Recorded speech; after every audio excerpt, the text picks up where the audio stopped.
우리는 언젠가는 하던 일을 그만둘 때가 있습니다. 그래서 퇴직을 앞둔 사람들의 마음이 남다를 수밖에 없습니다. 퇴직자들이 생각하는 고민은 아마도 이 한 가지로 딱 요약될 것 같습니다. 그것은 바로 경제적인 자유를 실컷 누리면서 안정적인 삶을 영위하는 것이 목표가 아닐까 생각합니다. 그러나 생각과 현실과의 괴리감이 너무나도 크다는 것을 알게 되지요. 퇴직 후에 갖는 일자리는 현직에 있을 때와는 달리 질과 양에서 많은 차이를 보이는데요. 일자리의 질은 물론이고 급여도 현직에 있을 때 한 3분의 1 수준으로 보면 적당할 것 같습니다. 그것마저도 없어서 일자리를 갖지 못하는 현실이 퇴직 후의 삶이죠. 당연히 퇴직 후에는 현직에 있을 때와는 다른 생각과 삶의 방식으로 살아가야 합니다. 가장 좋은 방법은 내 삶의 몸집을 줄이는 것입니다. 한마디로 퇴직 후에 셀프 구조조정이라고 말해도 될 것 같습니다.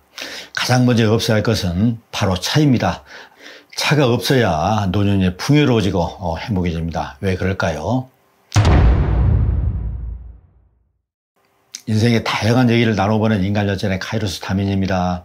오늘은 퇴직 후에 가장 먼저 없어야 할 것에 대해서 여러분들과 함께 얘기를 나눠볼까 합니다. 얘기 나온 김에요. 자, 좋아요, 구독 꾹 한번 눌러주십시오. 영상을 제작하는데 큰 힘이 될 것 같습니다. 자, 그럼 본격적인 이야기 시작해 보도록 하겠습니다. 퇴직 후에 가장 먼저 없어야 할 것이 바로 차입니다. 갑자기 차를 없애다니 이게 무슨 말인가요? 차로 생업을 꾸려가는 사람은 어쩌라고요. 물론 그런 분들은 여기서 제시켜야 되겠죠. 자동차는 여러모로 편리한 도구 중에 하나이지만 소유만 해도 들어가는 돈이 정말 만만치가 않습니다. 생각에 따라서는 낭비적인 요소가 많은 것도 사실입니다. 여러분들은 차 유지비가 한 달에 얼마나 들어가나요? 차종에 따라 다를 수 있지만 보통 차량 가격의 1.5% 정도 들어간다고 합니다. 4천만 원 상당의 차 같으면 약 한 60만 원 정도, 그리고 1억 원 상당의 차는 약 150만 원 정도가 한 달 유지비로 들어간다고 합니다. 차 유지비가 어디에 들어가는가 한번 따져볼까요? 차를 운행하려면 당장 들어가는 주유비, 그리고 1년에 2번씩 내는 자동차세, 보험료 또한 목돈으로 많은 돈이 들어갑니다. 수리비도 만만치가 않잖아요. 어느 날 갑자기 날아오는 과태료 딱지 정말 스트레스 받습니다. 교통 위반했을 때 발부되는 스티커, 또 술 좋아하시는 분들은 또 대리비도 또 만만치가 않잖아요. 또한 주차비, 또 고속도로 통행료, 차 운행에 따른 또 부수적으로 들어가는 2차 비용을 합하면 차값의 약 1.5% 정도가 들어간다는 말이 틀린 말은 아닌 것 같습니다. 제시는 그린저 3000cc를 가지고 있으면서요, 연간 2만 킬로 정도 주행한다고 가정했을 때 최소 50만 원에서 약 한 80만 원 정도의 유지비가 나오지 않을까 생각합니다. 이렇게 생각하시면 편할 겁니다.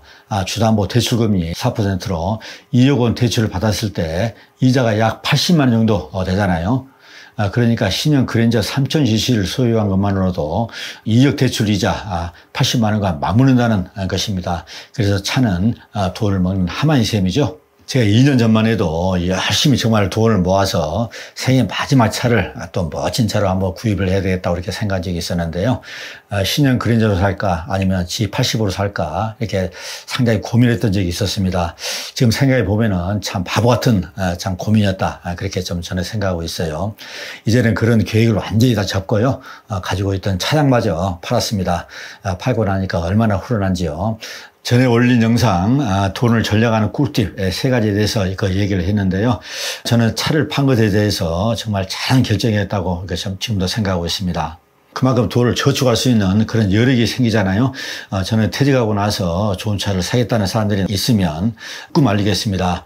지난 과거를 보상이라 하려는 듯이 고급차, 또 외제차를 구입하는 사람들이 분명히 있을 것입니다. 또 형편에 맞게 구입할 때는 신중하게 생각한 다음에 구매해도 늦지는 않습니다. 모든 사람들의 생각이 다 다르고 보유한 재산도 다 다르므로 일률적으로 그런 과소비는 나쁘다라고 또 말할 수는 없습니다. 여기서 제가 하고 싶은 얘기는 생활 수준이나 능력에 맞게 차를 사야 하는데 그렇지 못한 사람이 많다는 것입니다. 노년에는 덩치를 줄여야 하는데 오히려 더 덩치를 늘리게 되면 어떻게 되겠습니까? 겉만에 화려하고 내실은 텅텅 비어있는 그런 현실이 되겠죠. 얼마 전에 친구 모임에 갔었는데 옆에 있는 친구가 이런 얘기를 해요. 아는 분이 퇴직을 했는데 가장 먼저 차를 팔았다고요. 순간적으로 어쩌면 저렇게 나라는 생각이 같을 수가 있나 라고 이렇게 생각을 하면서 제가 이렇게 얘기를 했습니다. 그분 정말 참 현명한 분이다. 그러면서 한참 웃었던 그런 기억이 있습니다. 네, 그렇습니다. 이렇게 퇴직 후에는 뭔가를 비우고 지우는 연습을 해야 합니다. 그게 올바르게 사는 삶이지요. 남의 시선을 의식해서 고급차 한 대 정도는 반드시 있어야 하고 최소한 30평대 아파트 한 채도 분명히 있어야 하고 여건이 되면 골프도 치면서 멋지게 살고 싶은 것이 우리 인간의 욕심이고 또한 욕망입니다. 한마디로 중상류층을 꿈꾸는 사람들이지요. 이런 그 모습을 보면서 그들과 똑같이 하고 싶은 욕망, 어쩌면 그것은 인간의 기본적인 본능이 아닐까 생각합니다. 그렇지만 가만히 생각해 보면 능력이 되지 않음에도 불구하고 그들과 똑같이 쫓아가는 것은 사치이자 그것은 분명히 허영심입니다. 꼭 매심했으면 합니다.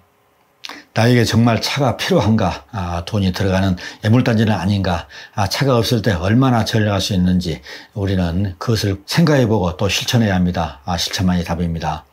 차뿐만 아니라 지금 내가 살고 있는 아파트 융자 때문에 어려움을 겪고 있다면 과감하게 그것을 팔고 작은 평수로 이사를 가는 게 아주 현명한 방법입니다. 그렇잖아요. 대출 갚으면 이자만큼의 돈이 남지 않겠습니까? 그 돈을 저축하면 또 목돈이 되잖아요. 우리 아파트 단지에도 큰 평수에서 작은 평수로 이사한 퇴직자 한 분이 계시는데요. 빚이 없어서 너무나도 좋다는 거예요. 퇴직 후에 벌어지는 자연스러운 풍경이 아닐까 생각합니다. 술값으로 돈이 많이 들어간다면 술 줄이든지 아니면 아예 술을 끊어버리는 것도 돈을 절약하는 방법이 될 것 같습니다. 술을 끊고 싶은데 대인관계 때문에 술을 끊지 못하겠다는 사람들이 덜어 있습니다. 저도 술을 끊었지만 대인관계에 하등의 어려움이 없습니다. 그렇지만 건강을 위해서라도 술을 자제하거나 끊는 것이 아무래도 좋겠죠. 또한 외식비가 많이 들어가면 외식을 자제하고 배달앱을 없애는 방법도 좋을 것입니다. 골프를 자주 간다면 골프 회동을 줄이는 것도 또 현명하죠. 결론은 생활 속 낭비적인 요소가 없는지 다시 한번 나의 주변을 이렇게 살펴보고 나의 행복한 노년을 위해서라도 근검 전략하는 습관을 익히자는 것입니다. 제가 이렇게 얘기하면 어떤 분들은 인생을 왜 그렇게 살아 할지도 모르겠습니다. 내 인생 내 의지대로 사는데 남이 뭐라 시비 걸 상은 아니라고 생각합니다. 가치관이나 인생관, 사는 방식이 다 다르잖아요. 다름을 인정하고 그것을 이해해 주셨으면 합니다. 저는 이렇게 사는 것이 편하고 행복합니다. 세상 사는 게 별거 아니잖아요. 내 삶이 즐거우면 그것으로 행복하고 모든 것을 있는 그대로 받아들이면 그것 또한 인생의 큰 즐거움일 것입니다. 퇴직 후에 노년이 다들 행복했으면 좋겠습니다. 자, 오늘 영상 여기서 마칩니다. 지금까지 시청해 주신 모든 분들에게 감사드립니다. 자, 영상이 좋으셨다면요, 좋아요, 구독 한번 꾹 한번 눌러주고 가십시오.